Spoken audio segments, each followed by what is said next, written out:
Hello viewers, আসসালামু আলাইকুম। Candid recipe থেকে সুস্বাগতম।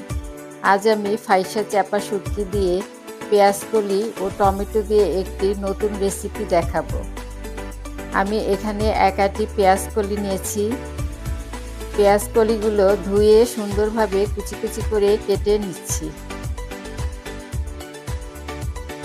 এরপর একটি ফ্রাই প্যান বসিয়ে কিছু তেল দিলাম, পেঁয়াজ কুচি, রসুন কুচি ও কাঁচামরিচ ফালি দিয়ে হালকাভাবে একটু ভেজে নিচ্ছি।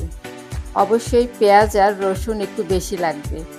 2 চামচ শুকনো মরিচ দিলাম, হলুদ গুঁড়ো, ধনিয়া গুঁড়া ও স্বাদ মতো লবণ দিয়ে সামান্য নেড়েচেড়ে এরপর আমি পেঁয়াজকলিগুলো দিয়ে দিলাম। শীতের আমেজ থাকতে থাকতে অবশ্যই এই রেসিপিটি ট্রাই করবেন। সামান্য পানি দিয়ে দিচ্ছি সেদ্ধ হওয়ার জন্য। এরপর ফাইসা চাপা শুটকিগুলো দিয়ে দিচ্ছি।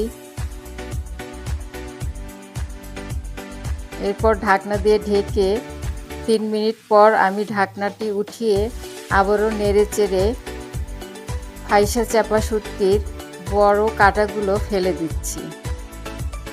এরপর সামান্য কিছু টমেটো ফালি দিয়ে দিচ্ছি। এই রেসিপিতে অবশ্যই টমেটো ফালি দিতে হবে। আলতোভাবে নেড়েচেড়ে নিচ্ছি।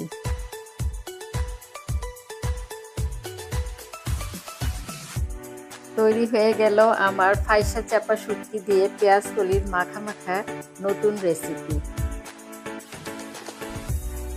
আমার এই রেসিপিটা ভালো লাগলে আমার চ্যানেলটি সাবস্ক্রাইব করে পরবর্তী ভিডিও দেখার আমন্ত্রণ রইল।